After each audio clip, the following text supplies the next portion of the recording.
The Nazis murdered their grandparents and their aunts and uncles during the Holocaust, and each one thought they had no relatives left in the world.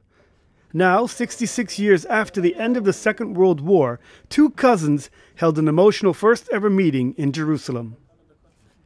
Thanks to some amateur sleuthing through the records of the Yad Vashem Holocaust Memorial database, Liora Tamir made an astonishing discovery. I typed my mother's name in Russian, Yona Shapira, and was astounded when it came up. I get goosebumps thinking about it.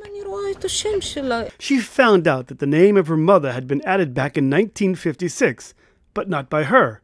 After tracking down all of the documents and cross-referencing the names and locations, it became apparent that her mother's brother had also survived the war, and his son was living in Israel too, just a half an hour away.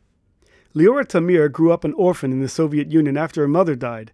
She knew little except that she was from Poland and had been sent to the Gulag for her political beliefs. She moved to Israel in 1979. Aryeh Schickler said his father had fled Europe before the war and settled in Palestine. He had thought none of his siblings ever survived the war. My dad didn't tell us much because he wanted to spare us from carrying with us this burden of the Holocaust. I am happy, delighted for myself to have an entire family and happy for my kids who never knew their grandparents and thought they had no relatives. When you actually meet, you realize that blood is thicker than water. All you have to do is listen, and it all starts flowing out. Guided by the principle every victim has a name, Yad Vashem began the monumental task a decade after the Second World War ended to identify the 6 million Jews murdered in the Holocaust. Today, Yad Vashem and the central database of Shoah victims' names has 4 million names of Jews who were killed during the Holocaust documented.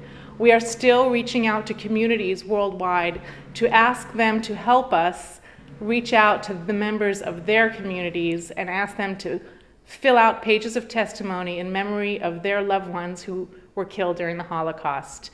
In a nation that has the largest number of Holocaust survivors, reunions had been commonplace decades ago. But now the survivors are dying off, and meetings like this have become very rare. From Jerusalem, this is Aryeh O'Sullivan reporting for the Media Line.